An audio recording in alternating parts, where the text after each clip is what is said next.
Part one से हम लोग अब ग्रेविटेशन वाला यूनिट स्टार्ट करते हैं। इसमें पहला टॉपिक तो आपका था कि यूनिवर्सल ग्रेविटेशनल लॉ क्या है ना? गुरुत्वाकर्षण का नियम पढ़े थे आप, या न्यूटन्स लॉ ऑफ ग्रेविटेशन की बात किए थे, जिसमें F equal to ji m1 m2/r² होता है। इसका वेक्टर फॉर्म क्या है, इसको कैसे डिराइव करते हैं, ये आपको पता है ना? उसके बाद अगला टॉपिक है आपका सेंट्रल फोर्स। तो पहले हम एक कॉमन या सिंपल डिस्कशन करते हैं कि सेंट्रल फोर्स क्या होते हैं। वैसे तो आप जानते हैं कुछ फोर्स के बारे में, जैसे ग्रेविटेशनल फोर्स जी, कैपिटल जी m1 m2/r², मतलब एक ऐसा फोर्स है जो अर्थ के केंद्र के डायरेक्शन में एक्ट करता है, ठीक है, एक निश्चित बिंदु की ओर कार्य करता है। दूसरा स्थिर विद्युत बल है, F इक्वल टू के Q1 Q2/r²। ये प्लस माइनस दोनों हो सकते हैं, एक निश्चित बिंदु की ओर या उस निश्चित बिंदु से दूर, टूवर्ड्स और अवे काम करता है एक फिक्स पॉइंट पे। रीस्टोरिंग फोर्स, ये भी एक निश्चित बिंदु से दूर काम करेगा। अभिकेंद्र बल वृत्तीय पाथ के सेंटर के डायरेक्शन में एक्ट होता है। इस टाइप के जो बल हैं, जो पार्टिकल और पॉइंट के बीच के डिस्टेंस पर डिपेंड करेगा, उनको सिंपली आप सेंट्रल फोर्स कह सकते हैं। क्या डिफाइन करेंगे आप? एक ऐसा बल जो किसी निश्चित बिंदु की ओर या उस बिंदु से दूर निर्देशित हो, उसे केंद्रीय बल कहेंगे।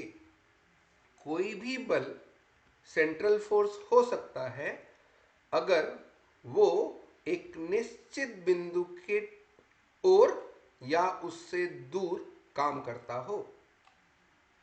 किसी भी बल को केंद्रीय बल कहते हैं यदि वह हमेशा एक निश्चित बिंदु की ओर या उससे दूर निर्देशित हो, कार्य कर रहा हो, एक्ट हो रहा हो। इसके एग्जाम्पल ग्रेविटेशनल फोर्स हो गया, गुरुत्वाकर्षण बल हो गया, स्थिर विद्युत बल हो गया, और अभिकेंद्र बल हो गया, छद्म बल हो गया, प्रत्यानयन बल हो गया। ये इसके एग्जाम्पल हैं। एक चीज ध्यान रखना कि ये जो बल होते हैं ना, फिक्स पॉइंट से पार्टिकल के बीच की दूरी पे डिपेंड करते हैं। तो मैथमेटिकली अगर आप इसको लिखना चाहें तो क्या लिखेंगे? Fr एक वेक्टर क्वांटिटी है, जो इसका मैग्नीट्यूड कितना हुआ Fr, और डायरेक्शन एक निश्चित बिंदु की ओर यानी कि प्लस, और एक निश्चित बिंदु से दूर यानी कि माइनस। जैसे एट्रैक्टिव फोर्स लगा, आकर्षण बल लग रहा है, या फिर प्रतिकर्षण बल लग रहा है। तो केंद्रीय बल को आप मैथमेटिकली इस फॉर्म में लिखेंगे, जिसका मैग्नीट्यूड कितना होता है सेंट्रल फोर्स का, बोलना Fr होगा, और इसका डायरेक्शन ये r होता है। यहाँ प्लस माइनस मैंने केवल आपको अभी समझाने के लिए लगाया कि डायरेक्शन के लिए है, बट सिंपली आप लोग सेंट्रल फोर्स को Fr equal to Fr r लिखेंगे, ठीक। एक इंपॉर्टेंट प्रॉपर्टी इसका ये है कि ये डिस्टेंस डिपेंडेंट होता है।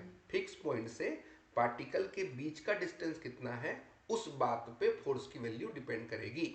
जैसे F की वैल्यू R पे डिपेंड कर रहा है, और इलेक्ट्रोस्टैटिक फोर्स भी दो चार्ज पार्टिकल के बीच के डिस्टेंस पे डिपेंड करता है, रेडियस पे डिपेंड करता है सेंट्रीपिटल फोर्स, और रिस्टोरिंग फोर्स भी एक सर्टेन पॉइंट जहां से वेट सस्पेंड करते हैं तो दूरी पे डिपेंड करता है। L लिखते हैं आप या R लिख सकते हैं, दूरी पे डिपेंड करता है। इसके अंतर्गत हमको चार बातें करनी है। पहला, सेंट्रल फोर्स के अंतर्गत कोई भी पार्टिकल, जैसे किसी भी पार्टिकल पे अगर आप सेंट्रल फोर्स लगाएंगे तो उसका मोशन प्लेन में होगा, समतल में गति करेगा कोई भी कण, किसमें? केंद्रीय बल के अंतर्गत। दूसरा, हम लोग केंद्रीय बल के अंतर्गत गति के समीकरण पे बात करेंगे। तीसरा, संवेग संरक्षित होगा केंद्रीय बल के अंतर्गत, इस पे बात होगी। और आखिरी आखिरी क्षेत्रफलीय वेग, एरियल वेलोसिटी नियत होता है, केपलर का दूसरा नियम है ये, 11th में आपने पढ़ा है। क्या क्या बोला हूं? सुनाई नहीं दिया? कोई दिक्कत नहीं, एक एक करके देखते हैं और आपको वो चीज समझ में आते जाएगा। सबसे पहला प्रॉपर्टी है केंद्रीय बल का। केंद्रीय बल के अंतर्गत किसी कण की गति सदैव समतल में होती है। The motion of particle under central force is always in a plane. कैसे प्रूव करें? करना कुछ नहीं है, आप ये कहिए कि आपके पास कोई फिक्स बिंदु है जिससे किसी कण की दूरी r है, और अगर दूरी r है तो सेंट्रल फोर्स इस नियम के हिसाब से आप इतना लिखेंगे, F R equal to F R unit vector r। बोलिए इसमें डाउट है? पहले लाइन में डाउट है? नहीं है? Very good. एक काम करिए, इसमें इस इक्वेशन नंबर 1 पे दोनों साइड के लिए पहले तो आप एफ आर देख लीजिए क्या है और ये आर क्या है। तो एफ आर को मैंने बता दिया है, केंद्रीय बल का परिमाण है, परिमाप नहीं परिमाण। और आर क्या है? आर क्या है? डायरेक्शन। तो ये जो इक्वेशन आपने बनाया है सेंट्रल फोर्स के लिए, इक्वेशन जो बनाया है, इसमें थोड़ा सा मॉडिफिकेशन करते हैं। इसके दोनों साइड में वेक्टर आर का मल्टीप्लाई कर दीजिए। कैसा मल्टीप्लाई? वेक्टर प्रोडक्ट करिए। वेक्टर प्रोडक्ट कहने का मतलब क्रॉस प्रोडक्ट कर दीजिए इस इक्वेशन की दोनों ओर। तो अगर दोनों ओर क्रॉस प्रोडक्ट करेंगे तो ये कितना आ जाएगा? R vector cross F R, R vector cross F R unit vector R. Unit vector का फॉर्मूला भी 11th में आपने पढ़ा है। इकाई सदिश निकालने का फॉर्मूला पढ़े थे ना आप, कि वेक्टर जो दिया है उसमें उसके मैग्नीट्यूड को अगर डिवाइड कर दिया जाए तो हमको क्या मिल जाता है? यूनिट वेक्टर मिलता है। इस इक्वेशन को नोट कर लीजिएगा आप। कर लिए हैं? चलिए, ये इक्वेशन है आपके पास। मैं ये बोल रहा था कि आप पहले से जानते हैं कि यूनिट वेक्टर जो होता है वेक्टर डिवाइडेड बाय मैग्नीट्यूड होगा। मतलब इस आर वेक्टर की जगह में, इस आर वेक्टर की जगह में यूनिट वेक्टर आर और मॉड ऑफ और लिखा जा सकता है। इस r की जगह में मॉड ऑफ और r यूनिट वेक्टर, ये r cross F R equals to magnitude of r, direction of r into F R r। अब क्या करते हैं, यहां देखिए ये वाला टर्म तो एज इट इज है, r क्रॉस एफ आर वाला टर्म। यहां से देखिए r ये मैग्नीट्यूड है, एफ आर ये भी मैग्नीट्यूड है, ये दोनों बाहर आ गए। यूनिट वेक्टर आर का यूनिट वेक्टर आर से क्रॉस प्रोडक्ट जीरो हो जाएगा। यूनिट वेक्टर आर का यूनिट वेक्टर आर से क्रॉस प्रोडक्ट जीरो होगा। सेम वेक्टर का क्रॉस प्रोडक्ट जीरो होता है।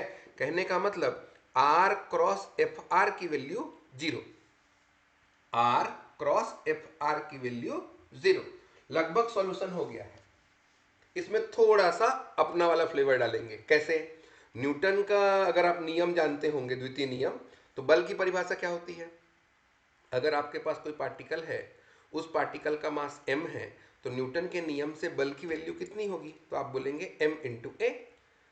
और a को पोजीशन वेक्टर में क्या लिखते हैं? अगर x को या पोजीशन को दो बार डिफ्रेंशिएट करते हैं तो एक्सेलरेशन आता है। तो इसको हम लोग लिख सकते हैं m d2r by D T, d2t, d2t नहीं dt2। क्लियर है? F R equals to M D two are by D T two. आया? एक काम करिए, ये जो एफ आर की आपने वैल्यू निकाली है ना इक्वेशन नंबर 3 में, उसको आप इक्वेशन नंबर 2 में रखिए तो कितना आएगा? देखिए, इसको डी टी टू लिखना भाई ना, कंफ्यूज मत होना, ये मेरा कॉपी पेस्ट का कमाल है। R cross M D two are by D T two equal to zero. R cross M D two are by D T two equal to zero. ठीक है? इसके बाद यहां से अगर m बाहर निकाल लें तो r cross D two are by D T two equal to zero आएगा। आएगा? r cross D two are by D T two equal to zero. इस टर्म को क्या कर सकते हैं उस पर बात करिए। सिंपल करके इसको मैं क्या लिख सकता हूं? होल डिफरेंशिएशन के फॉर्म में अगर मैं लिखना चाहूं तो यहां देखिए, एक केस तो आप ये बोल रहे हैं कि m का वैल्यू मतलब पार्टिकल का मास जीरो नहीं हो सकता। अगर पार्टिकल का मास जीरो हो जाएगा तो उस पर पूरे ग्रेविटेशनल फोर्स या सेंट्रल फोर्स की बात नहीं कर सकते, तो ये टर्म जीरो नहीं हो सकता।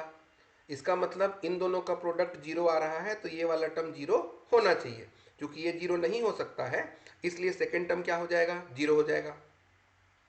तो R cross D two are by D T two equal to zero. अब मैं वही बोल रहा था कि इस डिफ्रेंसिएशन को इजी फॉर्म में कैसे लिखेंगे आप। इसको मैं ना एक काम करता हूं, आपको ऐसे लिख के दिखाऊं, D by D T R cross D are by D T equal to zero. कैसे, इसको सॉल्व करके चेक करके देखिए उतना आएगा कि नहीं। तो अगर इसको डिफ्रेंशिएट करें तो पहला डिफ्रेंशिएशन किसका होगा, इस आर का, और ये कांस्टेंट रहेगा, तो D are by D T cross D are by D T plus ये कांस्टेंट हो जाएगा D two are by D T two, होगा ना। तो आपके पास क्या आएगा, ये आएगा। नहीं समझ में आया, नहीं समझ में आया। देखो मेरा ये कहना है कि जो आपके पास टर्म है उसको आप लोग R cross D are by D T का डिफ्रेंसिएशन के फॉर्म में लिख सकते हैं। कैसे, ऐसे, अगर आप इसको डिफ्रेंशिएट करेंगे तो आपके पास ये आएगा, और सेम वेक्टर का क्रॉस प्रोडक्ट जीरो होता है, तो ये वाला टर्म कितना हो जाएगा, जीरो हो जाएगा ना। नहीं समझ में आ रहा, क्रॉस प्रोडक्ट वाला किए हैं तो पहले डिफ्रेंशिएशन इसका हुआ है, फिर डिफ्रेंशिएशन इसका हुआ है, तो ये रिजल्ट आएगा ना।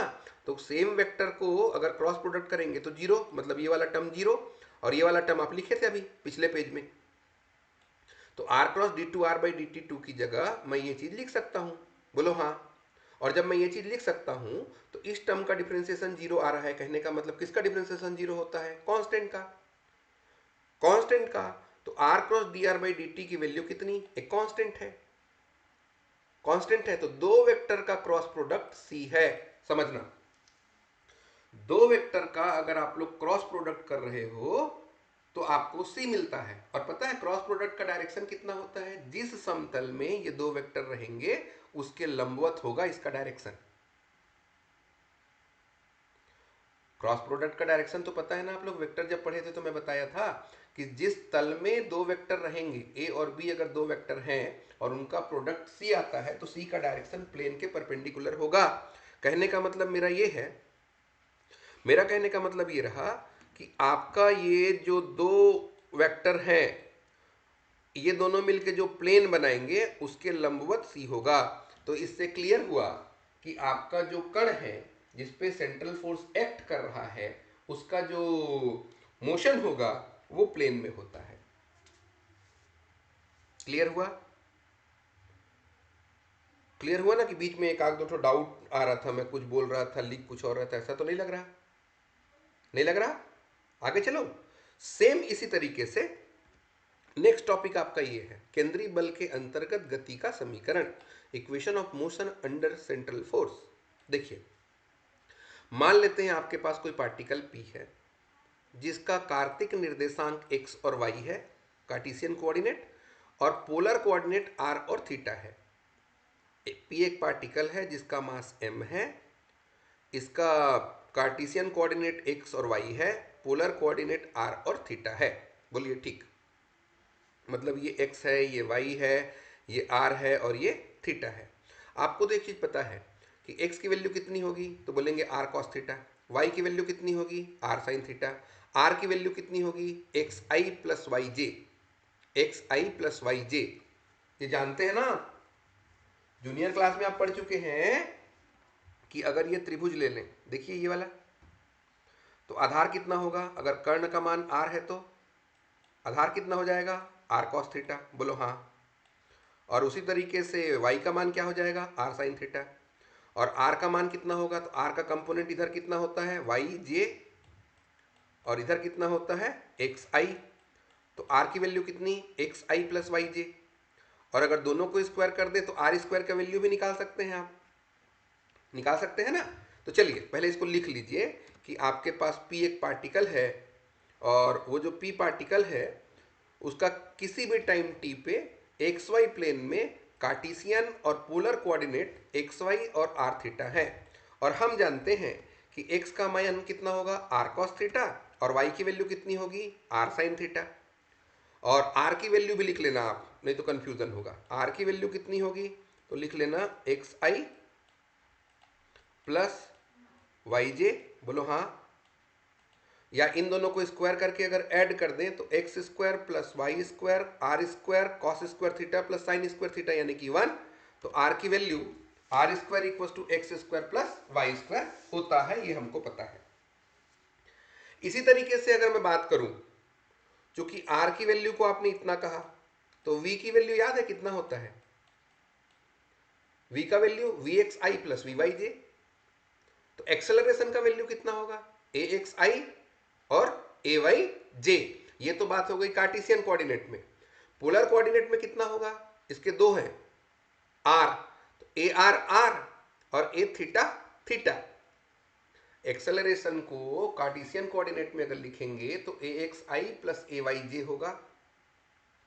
पोलर में लिखेंगे तो क्या होगा? उसी तरीके से ए आर आर और ए थीटा थीटा हो जाएगा। कैसे? उसको देखिए, मेरा ये कहना है कि अगर हम लोग पी पार्टिकल के कार्टेशियन और पोलर एक्सेलरेशन की बात करेंगे तो ए की वैल्यू ए x i plus A Y जे है, जहां ए और ए वाई को आप लिखते हैं D two X by D T two और ए वाई को लिखेंगे D two Y by D T two आएगा। क्लियर है? पोलर कोऑर्डिनेट में अगर एक्सेलरेशन लिखे तो क्या लिखेंगे? A R R unit vector और A theta theta unit vector. ये इक्वेशन 1 और इक्वेशन 2 आपके पास है। इसके बाद में देखिए, ए की वैल्यू आप निकाल चुके हैं, ए निकल चुका है। अब हम लोग को बात करना है कि हमारे पास अगर dx बाई डी टी निकालें, dx बाई डी टी निकालें, यहां आइए, तो पहले r का डिफरेंशिएशन होगा तो क्या आएगा? D R by D t cos theta. अब r कांस्टेंट हो जाएगा, कॉस थीटा का जब डिफरेंशिएशन होगा तो r minus sine theta D theta by theta, sorry D theta by D T. इसको आप t के रेस्पेक्ट में डिफरेंशिएट कर दीजिए तो आपको ये मिलेगा। बोलिए हाँ। अब यहां देखिए, D R by D t cos theta, और ये चूंकि माइनस था तो ये minus r sine theta D theta by D t आ गया। आ गया। इसके बाद में अगर मैं d Y by D t पूछूं, यहां ये चलिए टी के रेस्पेक्ट में फिर से है, तो आर का करेंगे तो कितना? D are by D T sine theta plus sine theta का कर दिया तो R cos theta D theta by D T. लेकिन आपको चाहिए ये, एक काम कीजिए, इसको फिर से डिफरेंशिएट करिए। किसके रेस्पेक्ट में? टी के रेस्पेक्ट में। तो ए एक्स की value D two X by D T two. अब इसको डिफरेंशिएट करिए। चलिए यहां ध्यान देना, इसको डिफरेंशिएट करो टी के रेस्पेक्ट में, तो पहले इसका डिफरेंशिएशन, ये कांस्टेंट, फिर ये कांस्टेंट, तो इसका डिफरेंशिएशन, तो इसका डिफरेंशिएशन कितना होगा जी? D two R D T two cos theta, बोलो हाँ, minus d are by D t को कांस्टेंट, कॉस थीटा का करेंगे तो माइनस साइन थीटा, तो माइनस का sine theta D theta by D t minus. अब यहाँ ये तीन टर्म है, ये पहले आर का तो ये दोनों कांस्टेंट, फिर साइन थीटा का तो ये दोनों कांस्टेंट, फिर इस D theta by D T का तो ये दोनों कांस्टेंट। मतलब पहले आर का डिफरेंशिएशन होगा तो minus d are by D T sine theta D theta by D t as it is रहेगा, माइनस अब आर कांस्टेंट हो गया, कॉस थीटा साइन थीटा का डिफरेंशिएशन कॉस थीटा और D theta by D T और D theta by D T. Sine theta किए तो cos theta हुआ ना, और फिर थीटा का करेंगे तो d theta by D t नहीं आएगा, जैसे यहां लिखे थे आप d theta by D t. अगला, फिर अब ये दोनों कांस्टेंट हो गए तो r sine theta d two theta by D T two आ गया। इसको थोड़ा सिंपल कर लीजिए। कैसे सिंपल करेंगे? देखिए यहां D two are by D T two cos theta.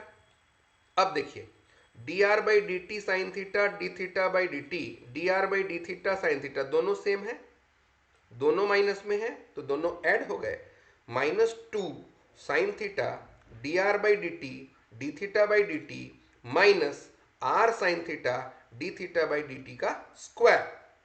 कैसे? ये चलेगा? क्या आया? माइनस आर, ये कॉस थीटा है ना, साइन थीटा मत करो, इसको लिखो cos theta, minus r cos theta D theta by D T का whole square minus r sine theta d two theta by D T to का स्क्वायर। आप भी अपने कॉपी में अच्छे से करना, हो सकता है गलत हो। चेक कर लिया? चेक करो तो, और फिर बताओ कि सही है कि गलत है। यहां आर साइन थीटा लिखाएगा कि आर कॉस थीटा लिखाएगा? मेरे ख्याल से तो आर कॉस थीटा दिख रहा है। अब बाकी करेक्शन होगा तो देखेंगे। चलो आगे। अब आगे गए इक्वेशन नंबर जरूर डालना आप ना, मैं बोल भले नहीं रहा हूं। नोट कर लिया? चलिए आगे चलते हैं। तो अब आपको निकालना है ए वाई, यानी कि D two Y by D T two Y D Y by D T में से फिर से वैसे डिफ्रेंसिएशन करना है जैसे आपने किया था। क्या आ जाएगा? D two are by D T two sine theta, फिर d are by D t को कांस्टेंट कर दिया, cos theta D theta by D T हो गया, plus d are by D t cos theta D theta by D t, फिर r sine theta को constant कर दिया, तो यहां कितना आ जाएगा? Minus r sine theta D theta by D theta by D t, फिर ये दोनों को कांस्टेंट कर दिया तो D two theta by D T two. फिर इसमें देखिए ये दोनों टर्म सेम टर्म थे तो फिर ऐड हो गए। क्या बचा? D two are by D T two sine theta plus two cos theta d are by D theta by D t minus r sine theta D theta by D T का square plus r cos theta d two theta by D T two. ये निकल के आया ए Y. Next equation का नाम दिया। नाम देने के बाद में आप ए एक्स और ए वाई की जो वैल्यू निकाले हैं उसको इक्वेशन नंबर 1 पे रख दीजिए। अगर इक्वेशन 1 पे इसको रखें तो ये इक्वेशन बनेगा। ये पूरा का पूरा ए एक्स है और ये पूरा ए वाई है। यहां ध्यान दीजिए, यहां आई वाला टर्म और जे वाले टर्म को देखते हैं, लगभग दोनों सेम हैं। कैसे? देखिए, D two are by D T two cos theta i d two are by D T two sine theta j. तो इन दोनों टर्म पे, मतलब ये वाले टर्म पे और ये वाले टर्म पे अगर D two are by D T two को कॉमन निकाल दें तो आपके पास बच रहा है कॉस थीटा आई और साइन थीटा जे। बोलो हाँ, बचेगा। अगला टर्म देखते हैं। देखो, इसको सेपरेशन करना है ना, तो एक एक करके करते हैं, ऐसे में कंफ्यूजन होगा। एक मिनट, मैं इसको रिपीट करता हूं ना, कंफ्यूज नहीं होना। एक मिनट, ऐसे में ना थोड़ा सा कंफ्यूजन आएगा। इसको थोड़ा रिपीट करते हैं वापस। देखिए, पहले इस वाले पूरे टर्म को ध्यान से देखिए। इसमें कॉस थीटा वाला टर्म, ये दोनों कॉस थीटा वाले टर्म है, ये और ये साइन थीटा वाले टर्म है। राइट?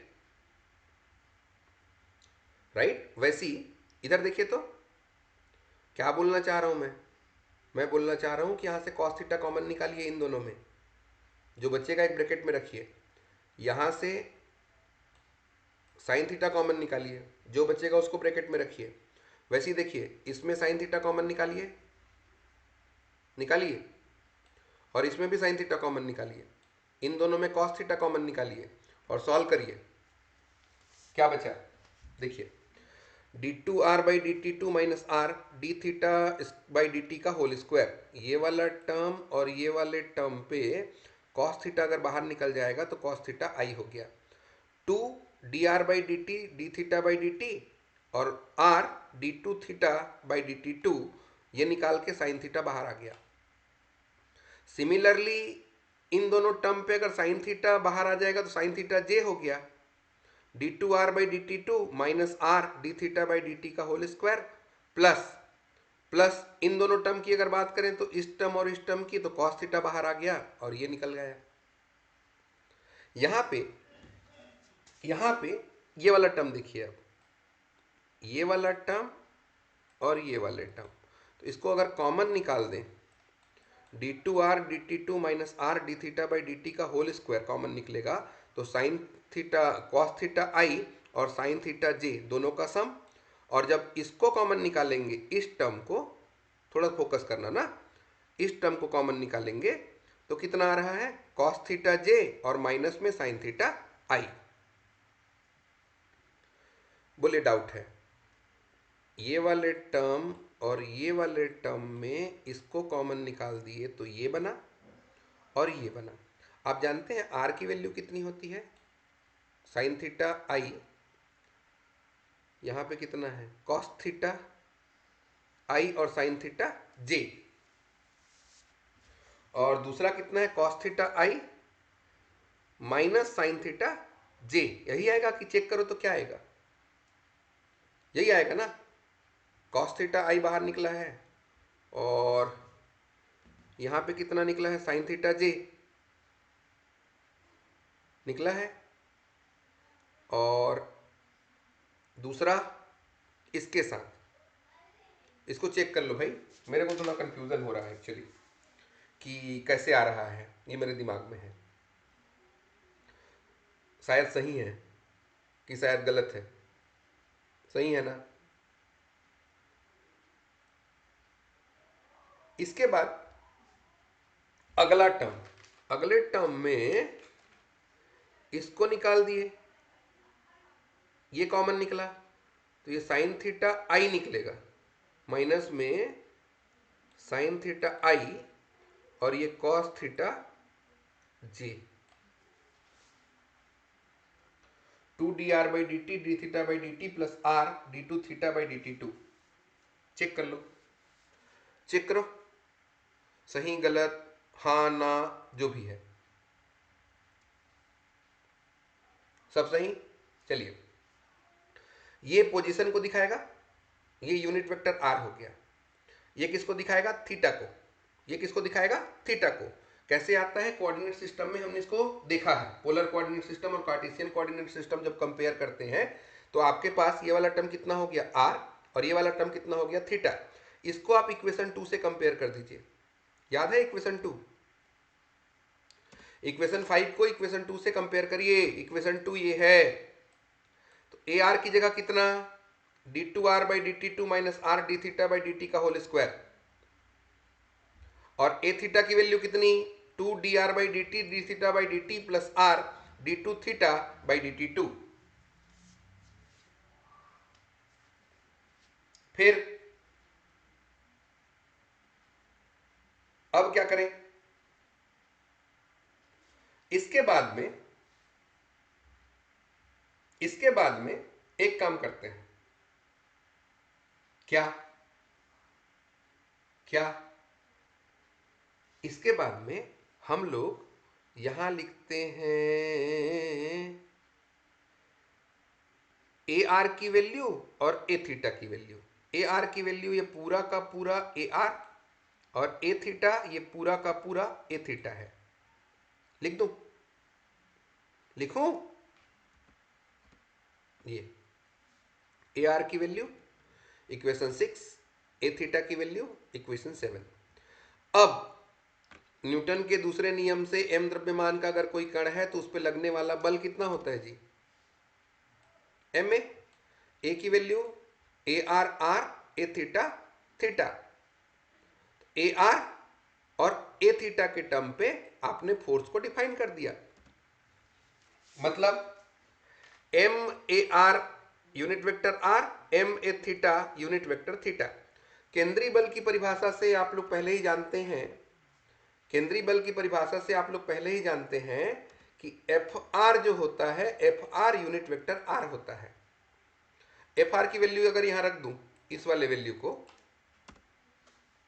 रखूं तो आप लोग क्या बोलेंगे, देखिए या तो आप कहिए 8 और 9 का कंपेयर करेंगे या फिर आप वैल्यू रखेंगे, तो मेरे ख्याल से कंपेयर करना ज्यादा आसान है, तो चलो कंपेयर करते हैं। कंपेयर करेंगे तो एफ आर है, यहां एफ आर के साथ यूनिट वेक्टर आर है, तो इस एफ आर की वैल्यू कितनी, एम ए आर होगी, इस एफ आर की वैल्यू कितनी, एम ए आर होगी। चूंकि यहां पे थीटा है ही नहीं तो जीरो यूनिट वेक्टर थीटा है, ये क्या है, ये जीरो यूनिट वेक्टर थीटा है ये, तो यहां एम ए थीटा की वैल्यू जीरो के इक्वल आएगी। तो यहां लिखना इक्वेशन नंबर 8 और इक्वेशन नंबर 9 को कंपेयर किया, और कंपेयर करने से एफ आर की वैल्यू एम ए आर और इसका एम ए थीटा की वैल्यू 0, तो एफ आर की वैल्यू एम ए आर, तो एम ए आर की वैल्यू रख दीजिए। तो ये पहला इक्वेशन बन गया आपका मोशन का, केंद्रीय बल के अंतर्गत गति का पहला समीकरण बना कि एफ आर जो होगा M D two are by D T two minus R D theta by D T का होल स्क्वायर। ये डाउट नहीं हो रहा ना कि आया कहां से, भैया ए आर की वैल्यू रखा है, ये देख लो ए आर की वैल्यू। वैसी एम ए थीटा की वैल्यू रखिए, ए थीटा की वैल्यू रख दीजिए, तो दूसरा इक्वेशन बन गया M two D R by D T D theta by D T plus R D two theta by D T two equal to 0। ये दो इक्वेशन है, अगर ये दो इक्वेशन समझ में आ गया ना तो अगला दोनों टॉपिक खत्म है। ये दोनों इक्वेशन अगर आपको समझ में आ गया है तो अगले दो टॉपिक जिसपे हम बात करने वाले हैं वो बिना पढ़े खत्म है, केवल देख बस लेना, लिखने लिखने कुछ की जरूरत नहीं है। बोलो समझ में आ गया? आ गया ना? तो चलो रेडी हो जाओ, एक रिवीजन कर लो, आगे चलते हैं। आगे गए तो अगला टॉपिक है कोणीय संवेग संरक्षित होगा केंद्रीय बल के अंतर्गत। इसके लिए आप पहले अपने गति का समीकरण लिखिए, दूसरा वाला M two D R by D T D theta by D T plus R D two theta by D T two equal to 0। बोलो समझ में आया? इसमें दोनों साइड आर का गुणा कर दीजिए, इस साइड भी और इस साइड भी, तो 0 से आर का मल्टीप्लाई करेंगे तो 0 आएगा, और यहां कितना हो जाएगा 2r D R by D T D theta by D T, और ये R square D two theta by D T two. बोलो हाँ, आर का मल्टीप्लाई करेंगे तो इस टर्म से आर का मल्टीप्लाई और इस टर्म से मल्टीप्लाई और इधर 0। M 2r D R by D T D theta by D T R square D two theta by D T two equal to 0। क्या मैं इस डिफरेंशिएशन को ऐसा लिख सकता हूं? कैसे? देखिए m तो कांस्टेंट है, बाहर निकल आएगा। बोलो हाँ। अब इसमें दो टर्म है, आर स्क्वायर और D theta by D T. पहले किसका डिफरेंशिएशन होगा? आर स्क्वायर का। तो क्या आएगा देखिए, आर स्क्वायर का 2r हो जाएगा, D are by D T हो जाएगा, और D theta by D T constant है तो as it is. Second time में आर स्क्वायर कॉन्स्टेंट रहेगा और इसका डिफरेंशिएशन होगा तो D two theta by D T two. कहने का मतलब इस पूरे इक्वेशन को ऐसा लिख सकते हैं। चलिए इसके बाद में यहां देखिए, अगर इस टर्म का डिफरेंशिएशन 0 है मतलब इसकी वैल्यू कांस्टेंट होगी। किसी भी चीज को अगर डिफरेंशिएट करें, अवकलन करें और उसका उत्तर 0 आ रहा है, एक संख्या है, एक संख्या है, उसको आपने अवकलन किया, उसका उत्तर 0 आ रहा है, मतलब क्या है वो संख्या? तो बोलेंगे नियतांक है, नियत है। तो m r square d theta by D T, D theta by D t को ओमेगा बोलते हैं, कोणीय वेग, और एम आर स्क्वायर को जड़त्वाघूर्ण। तो ये हो गया आई, ये हो गया d theta by D T. D theta by D t कहने का मतलब ओमेगा, तो i omega equal to c. I omega को कोणीय संवेग कहते हैं, सी मतलब कांस्टेंट। तो कोणीय संवेग केंद्रीय बल के अंतर्गत संरक्षित होता है, राइट। अब ना इसी का कॉपी पेस्ट है अगला टॉपिक, इसी को केपलर का द्वितीय नियम भी कहते हैं। सेम एकदम यही टॉपिक का नाम बदलूंगा, बाकी गोदागादी यही है। नोट कर लिया? चलो देखो, अगला टॉपिक है केपलर का दूसरा नियम, या केंद्रीय बल के अंतर्गत क्षेत्रफलीय वेग एरियल वेलोसिटी कांस्टेंट होता है। कैसे? देखिए केंद्रीय बल का समीकरण जानते हैं, अब भी लिखा हूं, इसको बुलवाना मतलब m two D R by D T D theta by D T r D two theta by D T two equal to 0। फिर मैं बोला था कि दोनों साइड में आर का मल्टीप्लाई करेंगे, तो 2r D R by D T D theta by D T R square D two theta by D T two equal to 0। फिर मैं बोला था इसको शॉर्ट फॉर्म में ऐसा लिख सकते हैं क्या?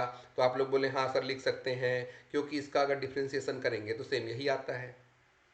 अब क्या करेंगे, इसमें 1/2m का मल्टीप्लाई कर दीजिए दोनों साइड। तो इस साइड मल्टीप्लाई करेंगे तो 0, इस साइड मल्टीप्लाई करेंगे तो क्या रहा है, d by D t 1/2m m r square d theta by D t. ये वाला m ये वाला m कैंसिल हुआ, क्या आएगा 1/2 r square d theta by D T equal to 0। 1/2 r² d theta by D T equal to 0। और अगर इस नंबर का डिफरेंशिएशन 0 है मतलब ये नंबर क्या है, कांस्टेंट है, संरक्षित है, तो इसी को एरियल वेलोसिटी बोलते हैं। ये जो 1/2 r² d theta by D T equal to constant है, और ये जो नंबर है इसी को कोणीय क्षेत्रफलीय वेग कहते हैं। कैसे? केपलर के सेकंड नियम में 11th में हम लोग कहते थे कि सूर्य और ग्रह को मिलाने वाली रेखा समान समय में समान क्षेत्रफल तय करती है, या the line joining the sun and the planet sweeps equal area in equal interval of time. याद आया? तो क्वेश्चन ये होगा आपका कि सर इसको भाई एरियल वेलोसिटी कहने का मतलब D A by D T लिखो, यहाँ तो D A by D t है नहीं, तो इसको आपने एरियल वेलोसिटी क्यों बोला? यहाँ खत्म हो गया ना, केवल मैं आपका डाउट क्लियर कर रहा हूँ कि इसको मैंने क्षेत्रफली वेग या एरियल वेलोसिटी क्यों बोला है। इसको आगे वाला जो मैं बोलने वाला हूँ उसको लिखना नहीं, ये यहीं खत्म हो गया। क्षेत्रफली वेग संरक्षित होता है, यहाँ खत्म हो गया है। बस मैं आपका डाउट क्लियर कर रहा हूं कि इसको मैं D A by D T क्यों बोल रहा हूं। इसके लिए केपलर का नियम 11th वाला देखिए, ये डी ए है, ये सन है, सन के साथ ये कोई प्लेनेट है, ये यहाँ डी आर डिस्टेंस कवर करेगा, ये आर डी आर है, ये आर है, तो ये वाला दूरी कितना हो गया, डी आर। एक ट्रेंगल बना, इस ट्रेंगल का क्षेत्रफल कितना होगा, तो बोले हाफ आर डी आर होगा। दोनों साइड अगर डी टी डिवाइड कर दो तो कितना आएगा, D A by D T half R D R by D T. D are by D t को क्या बोलते हो आप लोग, वेग बोलते हो, वी, और v equal to omega r, v equal to omega r, और ओमेगा की value d theta by D t, v के जगह ओमेगा आर, तो आर स्क्वायर हो गया, और omega d theta by D t. कहने का मतलब ये जो नंबर है half r square d theta by D T d A by D t है, जो कांस्टेंट होता है, नियत होता है, संरक्षित होता है। तो ये था आपके पास केंद्रीय बल के अंतर्गत गति। आपके सिलेबस में लिखा है मोशन होता है प्लेन में, फिर एंगुलर मोमेंटम कंजर्व होता है, और एरियल वेलोसिटी जो होती है वो नियत होती है, ये पढ़ना है। अगला है केपलर्स लॉ, केवल स्टेटमेंट की बात किया है। आपके सिलेबस ने केपलर्स लॉ के केवल स्टेटमेंट मांगा है, तो 3 स्टेटमेंट आपको पता है। केपलर के नियम के तीनों स्टेटमेंट आप लोग जानते हैं। 11th में पूरा का पूरा एक चैप्टर आपने केपलर्स लॉ पे पढ़ा है, याद है? और अगर याद नहीं है तो एक बार जाइए, घूमिए और केपलर्स लॉ के तीनों नियम को देख के आइए। केपलर के तीनों नियम याद है? चलो सोचो और बताओ। पहला नियम पथ का नियम। पथ का नियम मतलब हर ग्रह सूर्य के चारों ओर एलिप्टिकल ऑर्बिट में चक्कर लगाता है। दूसरा वाला क्या था? सूर्य और ग्रह को मिलाने वाली रेखा, सन और प्लेनेट को जो लाइन ज्वाइन करेगा वो इक्वल टाइम में इक्वल एरिया स्वीप करता है, बनाता है। इसको क्षेत्रफल का नियम कहते हैं। तीसरा नियम क्या था? आवर्तकाल का नियम, है ना। कोई भी प्लेनेट का टाइम पीरियड का जो स्क्वायर होता है, टाइम पीरियड का जो स्क्वायर होगा वो क्या होता है, ए क्यूब के प्रोपोर्शनल होता है। ये 3 नियम आप पढ़ चुके हैं, केवल स्टेटमेंट है आपके सिलेबस में।